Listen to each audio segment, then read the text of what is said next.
Assalamualaikum warahmatullahi wabarakatuh.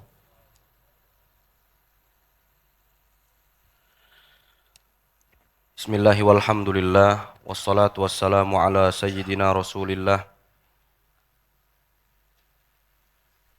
Sayyidina Muhammad ibn Abdullah wa ala alihi wa sahbihi wa man tabi'a hudah wa walah. Rabbi shrah li sadri wa yassir li amri wahlul 'uqdatam min lisani yafqahu qawli.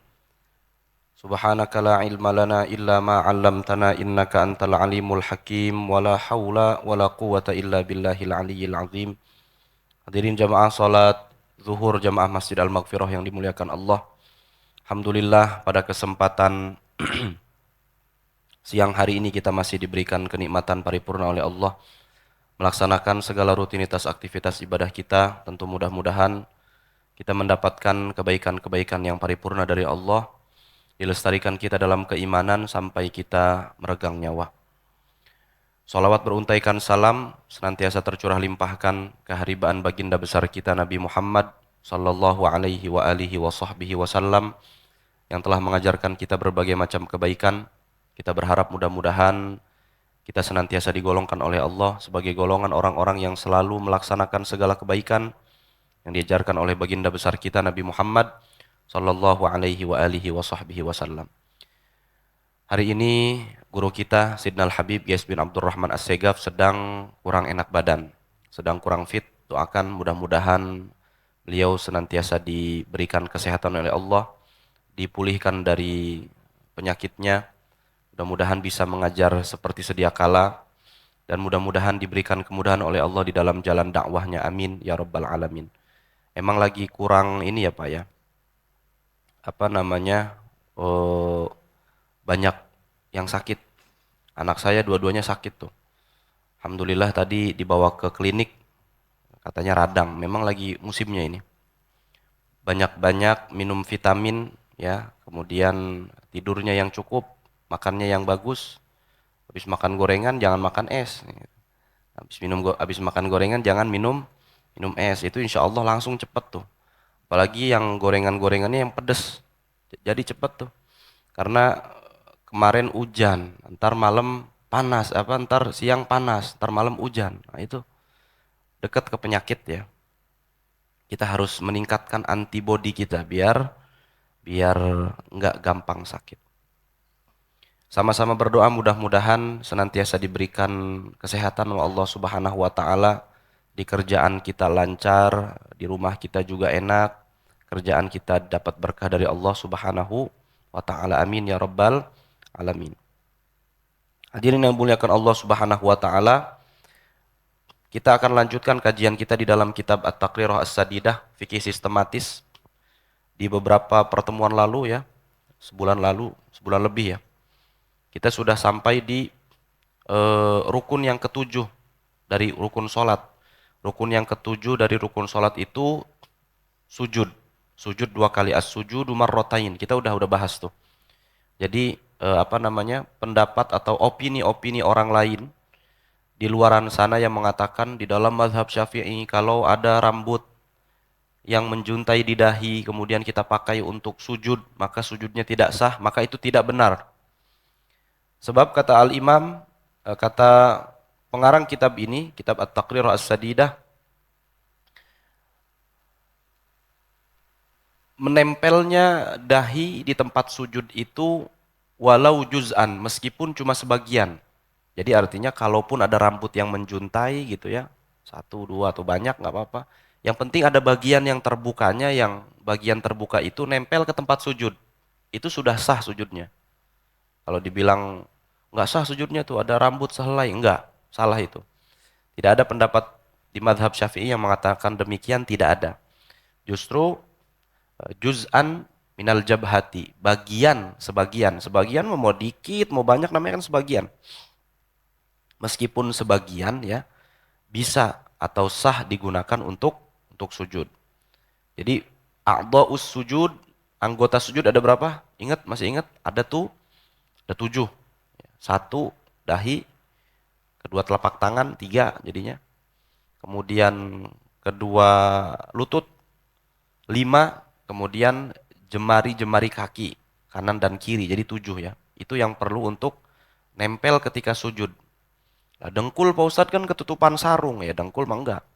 Yang benar-benar harus maksyufah. Maksyufah itu nempel kulit dengan tempat sujud, yaitu jidat saja.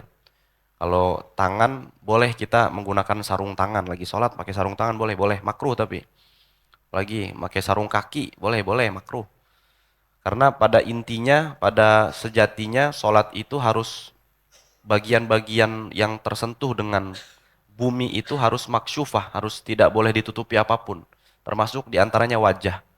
Jadi kalau kemarin kita sholat menggunakan masker itu karena darurat tidak mengapa, tapi kalau di luar kedaruratan kayak kemarin COVID itu hukumnya makruh Pak. Sholat menggunakan masker, bahkan di mazhab Syafi'i ada yang mengatakan tidak sah sholatnya. Kenapa? Karena memang di dalam sholat itu kita lagi diguyur rahmatnya Allah Subhanahu wa Ta'ala. Kemudian kita berpindah ke rukun yang ke-8 yaitu al-julus. Al-julus sudah juga ya. Duduk di antara dua sujud. Belum ya? Belum. Duduk di antara dua sujud itu ruknun qasirun syuri alil fasli baina sajdataini. Duduk di antara dua sujud itu adalah rukun qasir, sama seperti i'tidal. I'tidal itu rukun qasir namanya, rukun pendek. I'tidal kemudian duduk di antara dua sujud itu rukun pendek. Jadi nggak boleh dilama-lamain. Sekedar bacaan yang disyariatkan saja. Rabbighfirli warhamni wajburni warfa'ni warzuqni wahdini wa'afini wa'fu anni. Jangan dilebihin, udah cukup. Kalau subhana rabbiyal azimi sampai 40.000 kali juga silahkan dah. Sampai berapa? 13 kali bebas. Apa tuh? Ketika ruku dipanjangin monggo. Sujud dipanjangin, minta apapun nama Allah, cuman jangan pakai bahasa Indonesia. Kalau pakai bahasa Indonesia batal sholatnya tuh. Kalau mau pakai bahasa Indonesia di dalam hati aja. Kalau menggunakan bahasa Arab silahkan. Sekenanya ketika sujud. Terserah. Mau dilama-lamain sujud mah nggak apa-apa. Sebab itu namanya rukun tawil. Berdiri, ruku, sujud. Itu rukun tawil. Rukun panjang. Adapun pemisah antara berdiri dengan ruku yaitu i'tidal. Itu rukun pendek. Pemisah antara dua sujud, yaitu duduk di antara dua sujud, itu rukun pendek, jangan dilama-lamain. I'tidal nggak boleh dilama-lamain. Duduk di antara dua sujud nggak boleh dilama-lamain, kecuali i'tidal rokaat terakhir. Paham tuh ya? Kecuali i'tidal rokaat terakhir. Kenapa? Karena di i'tidal rokaat terakhir tempatnya kunut di dalam mazhab Syafi'i. Kalau mazhab Malik kan kunutnya bukan pas i'tidal, Pak. Kunutnya bukan pas i'tidal, sebelum ruku. Kalau mazhab Malik. Kalau mazhab Imam Malik, kunutnya sebelum ruku. Kalau mazhab Syafi'i, kunutnya pas i'tidal, sebelum turun sujud. Jadi di i'tidal rakaat terakhir boleh sedikit lama. Kenapa? Karena itu tempatnya kunut. Baik itu kunut nazilah atau kunut di dalam subuh. Bagi kawan-kawan yang nggak pakai kunut, ya subuhnya, ketika imamnya pakai kunut, kitanya nggak kunut. Bagaimana ceritanya Pak Ustadz? Tungguin boleh disujud.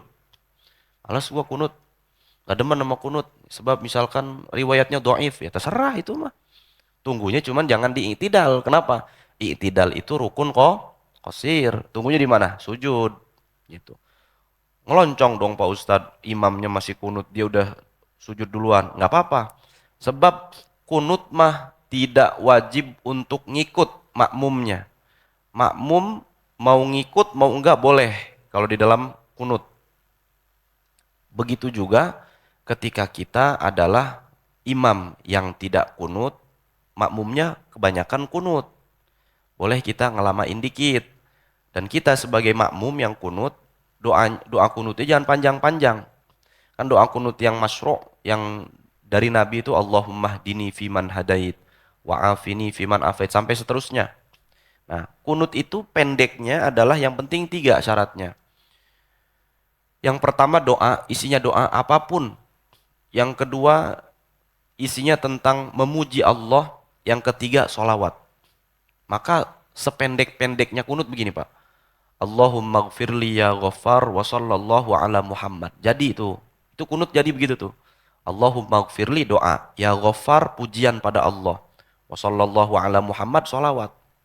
Jadi kalau lagi kapan waktu kita lagi jalan kemana, kemudian sholat subuh bareng sama imam yang tidak kunut, maaf ya, misalkan kita pengen kunut, boleh kunut, angkat tangan sedikit aja, Allahumma gfirli ya ghaffar, sallallahu ala sayyidina Muhammad, langsung turun sujud. Jadi itu kunutnya. Kalau Allahumma hdini fiman hadait gimana Pak Ustadz? Kepanjangan. Nanti kalau imamnya sudah kemudian bangun untuk tasyahud akhir, nah kita bisa batal tuh sholatnya. Kenapa? Karena kelewatan dua rukun si imam. Gitu ya. Paham tuh ya? Itu adalah duduk di antara dua sujud. Ruknun qasir. Syuri alil fasli baina sajdataini, dia itu dijadikan pemisah antara dua sujud. Syurutul julusi baina sajdataini sittah. Syarat-syarat duduk di antara dua sujud itu ada 6. Yang pertama ayyasihha ma qablahu, harus sah sebelum duduk di antara dua sujud. Artinya sujud yang pertama harus sah dulu. Harus ada tumak ninahnya, harus menempel ketujuh anggota sujudnya dan seterusnya. Harus sah pokoknya. Kalau yang sebelumnya belum sah, maka rukun selanjutnya juga tidak bisa dibilang sah. Itu Pak ya. Yang kedua, alla yaqsida bihi ghairah. Tidak boleh kita duduk itu bermaksud atau bertujuan selain duduk di antara dua sujud. Lagi sujud tiba-tiba ya lagi-lagi misalkan ada petasan meledak, kita kaget sampai terbangun.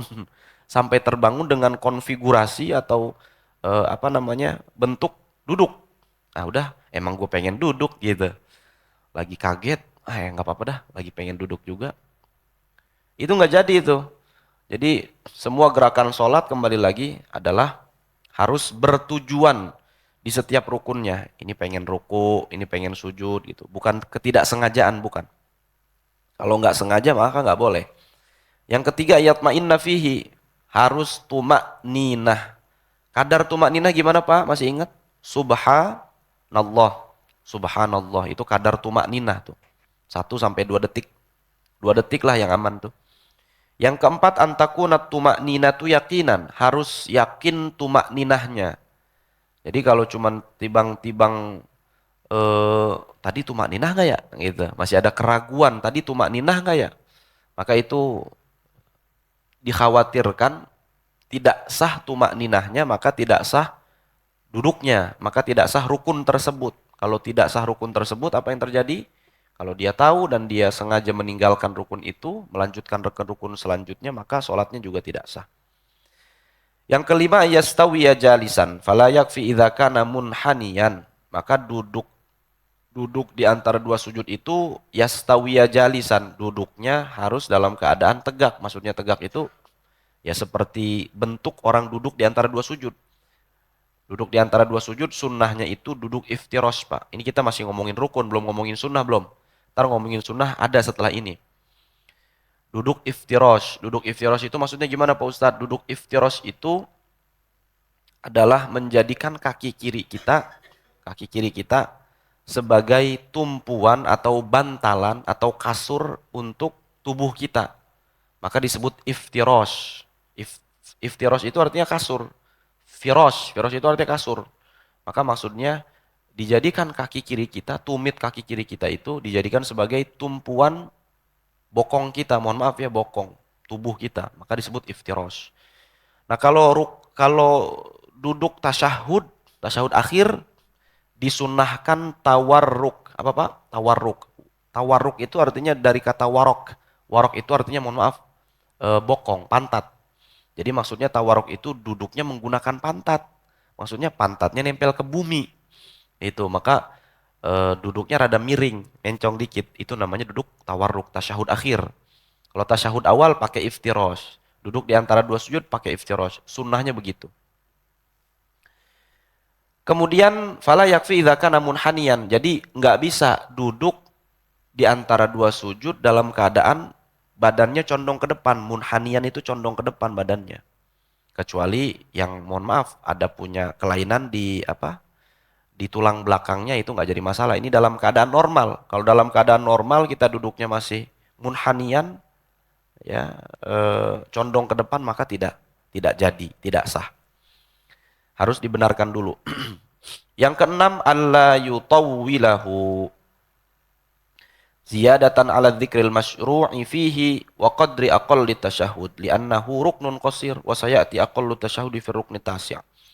Tidak boleh dipanjangkan duduk di antara dua sujud, tidak boleh panjang-panjang bacaannya kecuali dengan zikir yang sudah ditentukan. Rabbighfirli warhamni wajburni warfa'ni warzuqni wahdini wa'afini wa'fu anni. Udah segitu doang tuh. Atau lamanya sama seperti tasyahud yang paling pendek. Tasyahud yang paling pendek nanti ada di bawah. Tasyahud yang paling pendek ada di rukun tasyahud ya, ada namanya. Nanti kita tahu. Jadi tidak boleh panjang-panjang tuh duduk di antara dua sujud karena itu adalah rukun yang pendek. Gitu. Kama qala sahibu Safwati Zubad di dalam kitab Matan Az-Zubad dikatakan wa qa'datun bainahuma lil fasli wa yatma'innu lahdatan fil kulli gitu.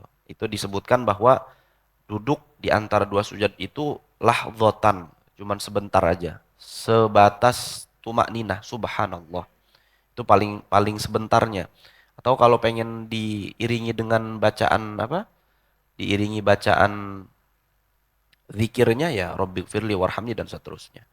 Rukun yang kesembilan adalah tasyahud akhir. Jadi harus dibedakan antara tasyahud akhir dengan solawat kepada Nabi. Nanti di dalam tasyahud ini tidak disebutkan solawat karena memang solawat dengan tasyahud dengan solawat itu beda rukun. Ya, beda rukun. Nanti kita bahas. Wa summiya tasyahudan li'anna fihi dzikros syahadataini. Dinamakan tasyahud. Ya, tasyahud. Itu karena memang di dalam tasyahud itu ada syahadat. Ada penyaksian kita kepada Allah Subhanahu wa taala. Ada syahadat, ada dua kalimat syahadat, asyhadu alla ilaha illallah itu. Namanya makanya disebut tasyahud. Syurutut tasyahudil akhir tis'ah. Tasyahud akhir itu syaratnya ada 9. Ya, yang pertama ayyasihha ma qablahu seperti biasa harus sahih atau harus sah sebelum tasyahud akhir itu harus sah. Yaitu sujud berarti ya, sujud sebelum tasyahud akhir ya harus sah. Yang kedua ayyakuna bil arabiyyah harus menggunakan bahasa Arab. Fa in ajaza anhu tarjama aqallah. Maka kalau nggak bisa menggunakan bahasa Arab boleh diterjemahkan tahiyat atau tasyahud akhirnya itu dengan tahiyat atau tasyahud akhir yang paling pendek. Nanti kita lihat yang paling pendek seperti apa. Kalau nggak mampu menggunakan bahasa Arab. Yang ketiga mura'atu hurufihi, harus dijaga benar hurufnya tuh karena rukun qauli.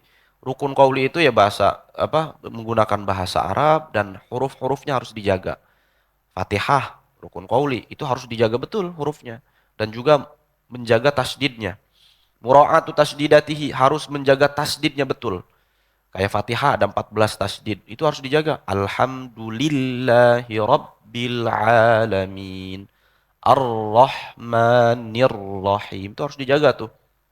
Gak boleh ada yang gugur satupun. Kalau gugur maka tidak sah Fatihahnya. Itu. Sama dengan tasyahud akhir. Tasyahud akhir juga rukun qauli. Rukun yang harus diucapkan. Maka harus dijaga hurufnya. Tidak boleh ada yang diganti. Tidak boleh ada yang gugur. Tidak boleh ada yang gak kesebut. Dan juga harus dijaga tasdidnya.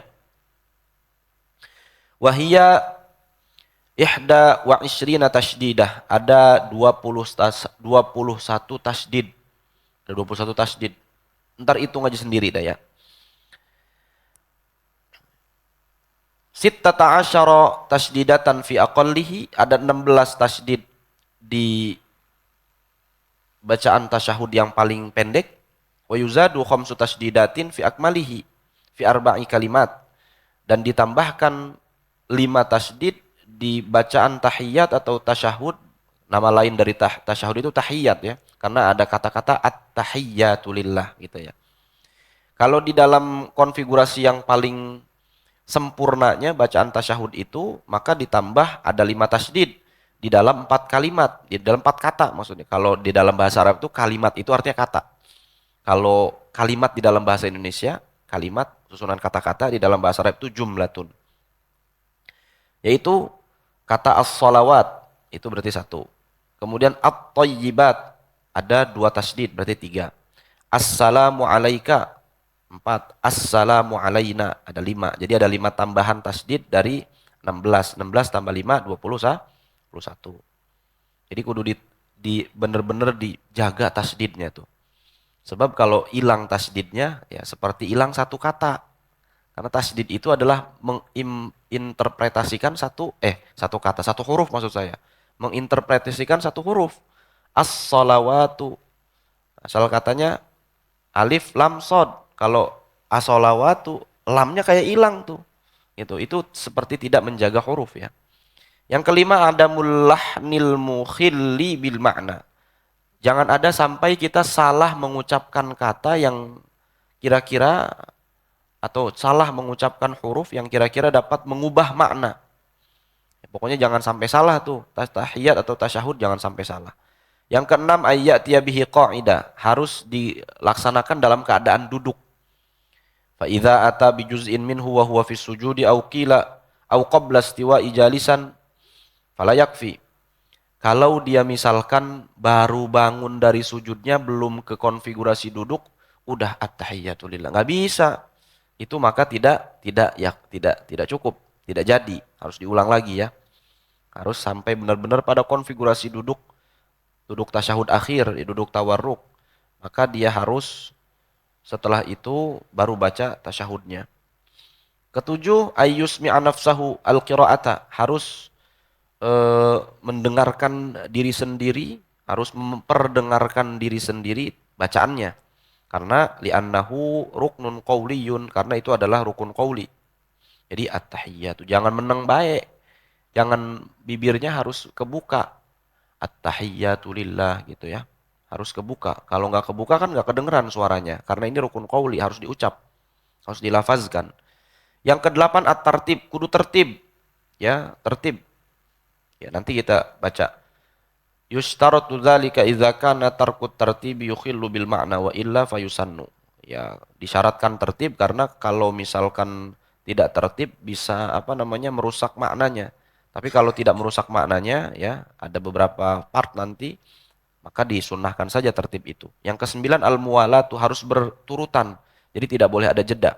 Inda Ramli menurut Imam Ramli. Wa amba inda Ibnu Hajarin fatusannul muwalah. Menurut pendapat Imam Ibnu Hajar, Imam Ar-Ramli dengan Imam Ibnu Hajar ini seleting. Kadang-kadang pendapat mereka tuh berseberangan, saling berseberangan di dalam mazhab Imam Syafi'i.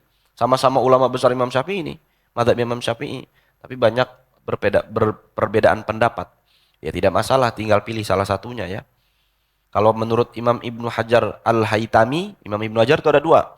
Imam Ibnu Hajar Al-Haytami dengan Imam Ibnu Hajar Al-Asqalani. Imam Ibnu Hajar Al-Haytami ahli fikih. Kalau Imam Ibnu Hajar Al-Asqalani ahli hadis yang punya punya kitab Fathul Bari, syarah Sahih Bukhari, namanya Ibnu Hajar Al-Haytami. Ya, Al-Asqalani. Imam Ibnu Hajar Al-Asqalani gurunya Imam Al-Juwaini, Imamul Haramain. Makanya Imam Juwaini bilang, "Duqiqtu bainal hajaraini." Aku ini pintar gara-gara aku ini dihajar oleh dua batu. Maksudnya Ibnu Hajar Al-Asqalani gurunya, Ibnu Hajar Al-Haytami muridnya. Tuh paham tuh ya? Ibnu Hajar Al-Haytami muridnya. Sama-sama orang gede nih. Saya mau ngaji harus mutolaah dulu karena guru saya adalah ahli hadis. Saya mau ngajar harus mutolaah juga karena apa? Mutolaah itu harus mengulang pelajaran ya.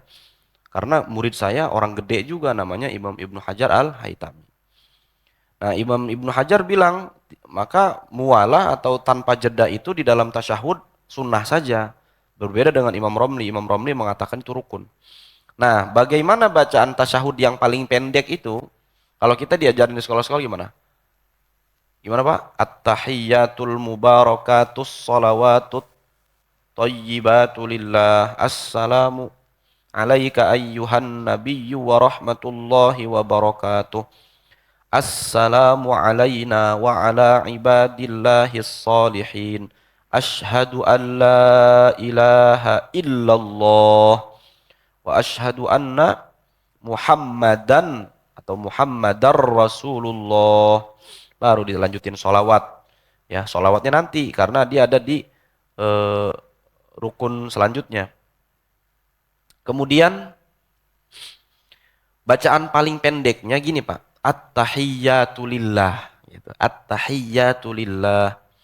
Salamun alaika ayyuhan nabiyyu wa rahmatullahi wa barakatuh.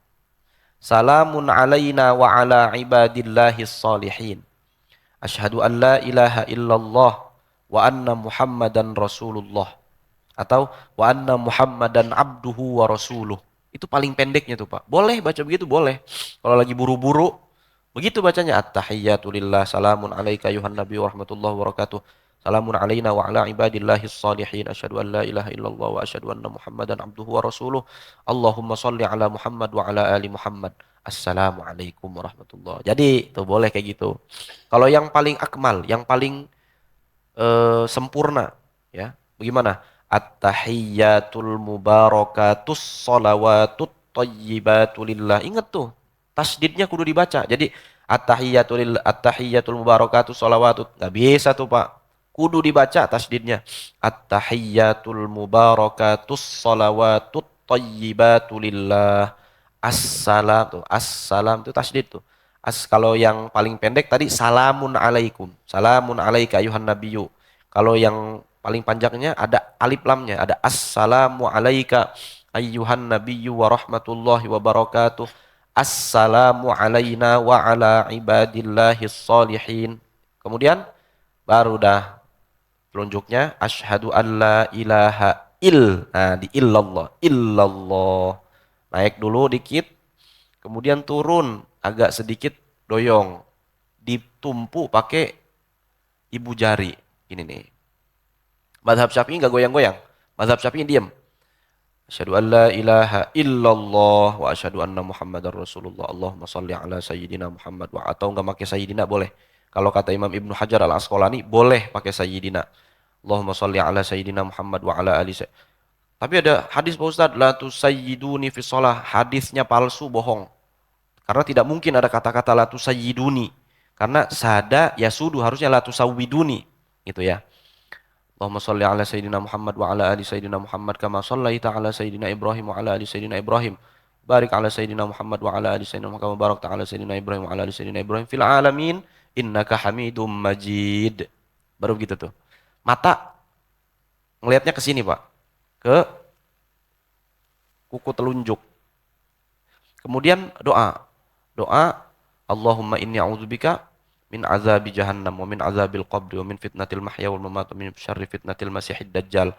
Kata gurunya Imam Asy-Syafi'i namanya Imam At-Tawus. Itu doa jangan ditinggal sama sekali ketika sholat. Kenapa? Itu doa yang bakal nolongin kita. Karena kan itu doa kan doa yang apa namanya? Minta pertolongan, minta perlindungan dari 4 perkara. Dari azab api jahanam, api neraka. Dari azab kubur Pak. Di dalam kubur tuh ada azabnya. Orang-orang yang mengingkari azab kubur hati-hati, cacat keimanannya tuh. Di dalam kubur ada azabnya. Bagi siapa? Orang yang doyan gibah, orang yang doyan provokasi. Orang doyan provokasi nih, mindahin omongan A ke si B biar si B gedeg sama si A. Biar si B sebel sama si A, itu provokasi namanya. Atau, mohon maaf, pipis, buang air kecil, tapi ceboknya nggak sempurna. Ceboknya nggak sempurna. Itu nanti diazab di dalam kubur tuh, na'udzubillah min dzalik. Kemudian, wa min fitnatil mahya wal mamat. Fitnah atau ujian berat ketika hidup. Ketika hidup dan ketika mati. Ada orang emang yang diuji ketika sudah mati. Ada banyak. Anak-anaknya, istrinya pada rebutan harta. Itu fitnah kematian namanya, Pak. Kemudian yang keempat, wa min syarri fitnatil masiihid dajjal. Ujiannya al-masih ad-dajjal. Jadi al-masih ad-dajjal itu nanti membawa satu konsep ya yang akan membingungkan kita di dalam beragama. Na'udzubillah min dzalik. Mudah-mudahan itu dijaga tuh dengan membaca empat doa tadi. Doa memohon perlindungan dari 4 perkara tadi gitu ya. Jadi begitu konfigurasi paling pendeknya tasyahud dan paling sempurnanya tasyahud. Nanti di lain kesempatan mudah-mudahan ada panjang umur, diberikan kelancaran oleh Allah, rukun ke-10 dan rukun ke-11 dan seterusnya. Barakallahu fikum. Hadani Allah wa iyyakum ajma'in. Wassalamualaikum warahmatullahi wabarakatuh.